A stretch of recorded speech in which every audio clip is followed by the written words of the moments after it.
મેં આ વાત જ 40 વર્ષ પહેલાં અમારા કી પર્સનને કરી હતી કે તમે બહુ અભિમાન કરોમાં, તમને એમ લાગે છે કે હું મારા હાથે 50 લોકો કામ કરે છે એ બધા ડોબા છે અને હું હોશિયાર છું. આવું કાંઈ છે જ નહીં. તમને આ એક તક મળી ગઈ છે. તમારી નીચે 50 કામ કરે એમાં તરી તો તમારા કરતાંય બુદ્ધિશાળી છે, એને તક નથી મળી.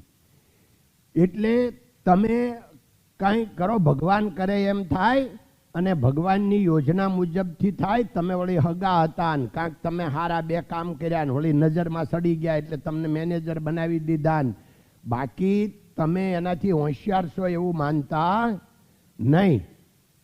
હવે પછી મેં એને સમજાવ્યું કે ઈશ્વર જ બધું કરતું હરતું છે. કેવા છે ઈશ્વર? તો બેનનો જે પ્રશ્ન છે ને એનો ક્લિયર જવાબ એવો છે કે ભગવાન જે કુદરત છે એ ઇલેક્ટ્રિકના પાવર જેવા છે. આ ઇલેક્ટ્રિકનો પાવર છે એ ખાલી કામ કરે પાવરનું. ભગવાન ખાલી આપણા શરીરમાં કામ આપે પાવરનું. પછી એ પાવર જો ફ્રીજમાં જાય તો બધું ઠંડુ કરી નાખે, બરફ કરી નાખે.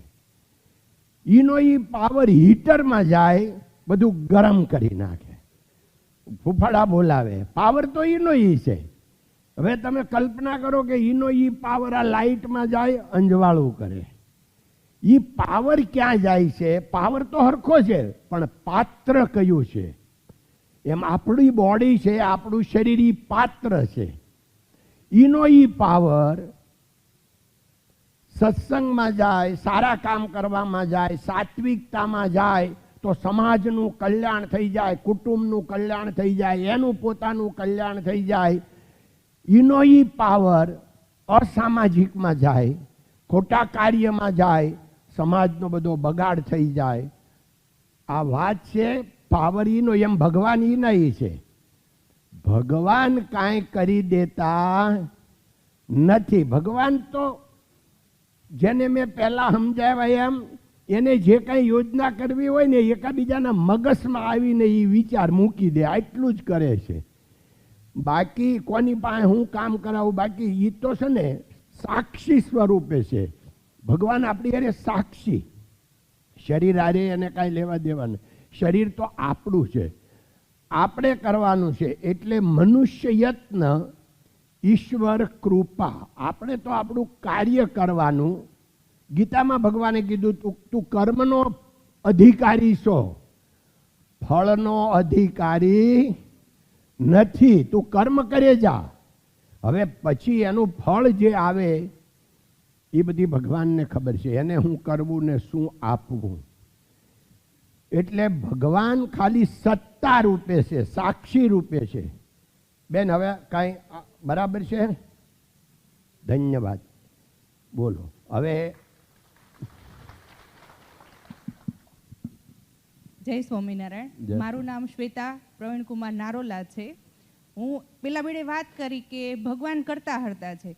ભગવાન સુખ પણ આપે છે ને દુઃખ પણ આપે છે. તો સુખ આપણે તરત એક્સેપ્ટ કરી લઈએ કે સુખ એમ, પણ દુઃખને આપણે એક્સેપ્ટ કરતા બહુ વાર લાગે છે.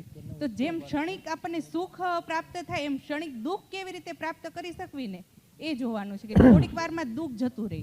જેમ સુખનો લાવો આપણે લઈ એમ દુઃખનો લાવો કેવી રીતે લેવો ને એ નથી ખ્યાલ આવતો. સુખ દુઃખ એ મનના ખેલ છે. આપણને સુખ દુઃખ મળે એ હાસા જ નથી. 10% સુખ દુઃખ હાસા હોય. દાખલા તરીકે આજે અમારા કઝિન બ્રધર ભાઈ વૈયા ગયા, એ દુઃખ કહેવાય. હવે એ દુઃખનો કોઈ ઈલાજ નથી. પણ બીજા જે આપણે સુખ દુઃખ માનીએ છીએ ને, કે આજે હું રેસ્ટોરન્ટમાં ગઈ પણ મને હરખું પાર્કિંગ ન મળ્યું, એ જે દુઃખ છે ને એ ક્ષણિક છે. એમાં આપણે એમાં જ રાસ્તા હોઈએ. કોઈને એવું થયું કે ભાઈ એ તો બરાબર છે, એટલે કહેવાનું એ છે આપણા સુખ દુઃખ બહુ નાના છે, બહુ નાના છે. આજ કામવાળી નથી આવી, દુઃખ આવડા જ દુઃખ છે. હું 20 વર્ષ સત્સંગમાં ગયો. 1982 થી 1994 સુધી.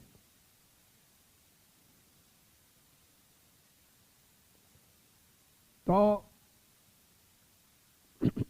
12 વર્ષ ગયો, 20 વર્ષ નહીં, 12 વર્ષ. 94, 1982 થી 94.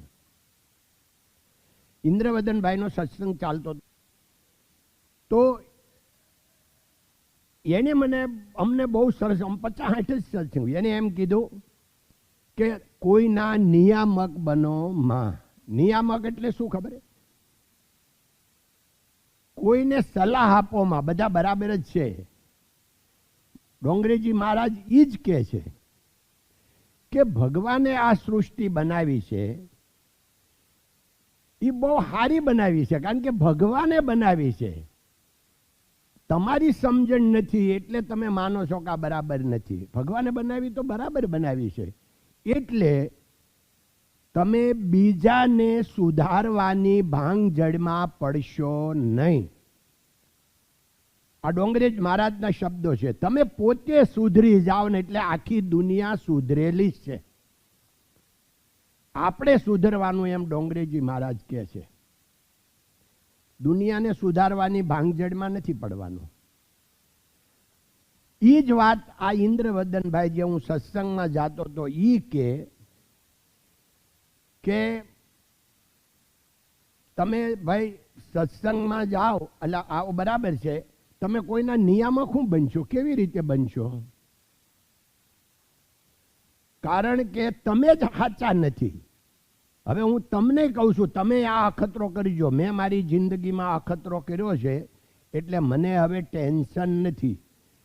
એણે એમ કીધું કે તમારે કાંઈ કરવાનું નથી. તમે છે ને દરરોજ 5 સેન્ટેન્સ એવા લખો કે આજે ભાઈ મને મુક્તાબેન મળ્યા, ગમ્યું. આજ મને શારદાબેન મળ્યા, ન ગમ્યું. જે તમારું હોય. હવે તમે આવા 5 પોઈન્ટ લખી નાખો કે આજ છોકરો રોયો, મને ન ગમ્યું, ને આજ રેડ્યો, ને આજે સ્કૂલે ન ગયો, ન ગમ્યું. જે હોય 5 પોઈન્ટ 2 મિનિટ થાય, 10 પોઈન્ટ 2 મિનિટમાં લખી નાખો. કશું નથી કરવાનું. એને તમે 3 વર્ષ પછી વાંચો તો તમને જે નહોતા 5 ગમતા ને એમાં પાછા 2 ગમમાં મળ્યા હશે, અને 5 જે ગમતા હતા ને એમાં પાછા 2-3 નહીં ગમતા થઈ ગયા હશે, અને 10 વર્ષ પછી તો પાછો એક જ ગમતો હશે 5 ગમતા હતા એમાંથી, અને નહોતા ગમતા ને એ બધા ગમમાં મળ્યા હશે. કારણ આપણે જ અજ્ઞાની છીએ. આપણને સુખ ને દુઃખ ગમવાનું ખબર નથી. બીજાને હું આપણે સુધારશું?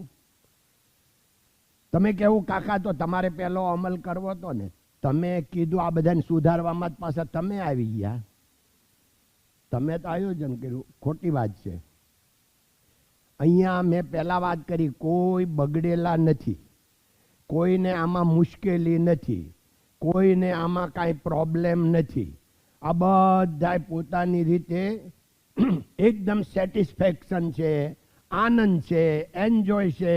હીરા ભગવાનને હિસાબે રામરાજ છે. પણ હજી આનાથી કંઈ બેસ્ટ થઈ શકે એમ છે, હજી ઉર્ધ્વ ગતિ છે. એના માટે આપણે ભેગા થયા છીએ કે આપણે ઊભા એ બરાબર નથી, હજી પણ આગળ છે. આપણે હું પેલા દુધાળા હતો તે મને એવડું જ હતું કે દુનિયા કેવડી, તો 20 કિલોમીટર આ બાજુ છે, 20 આ બાજુ છે, 20 આવડી જતી દુનિયા. ખબર જ નહોતી કે આવડી મોટી દુનિયા હોય. પછી ખબર પડી ગયેલા ભાઈ આ તો ભાવનગર જિલ્લો આવે, જુનાગઢ જિલ્લો આવે, બહુ મોટી દુનિયા છે. પછી ખબર પડી કે આવડું મોટું સુરત છે, ઓહો મુંબઈ છે, આ તો બહુ દુનિયા મોટી છે. પછી ફોરેન ગયાથી ખબર પડી કે ઓહો આ તો એટલે એ ભાઈ દુનિયા બહુ મોટી છે. એ પહેલાં ક્યાં આપને ખબર હતી? એવી રીતે આપણું રોજ અજ્ઞાન અજ્ઞાન અજ્ઞાન હોય છે. એટલે સુખ દુઃખ એ મનના ખેલ છે. સુખ દુઃખ છે ને એ કોઈ ઓલું નથી કે આને સુખ કહેવાય ને આને જ દુઃખ કહેવાય. હવે હું એમ કહું તો સુખ દુઃખ એ મનના ખેલ છે કે બધાનું એક હારે સુખ ન હોય, બધાનું એક હારે દુઃખ ન હોય. તો આપણે એ વિચારવાનું કે દુઃખ કે સુખ બે રહેવા આવતા નથી.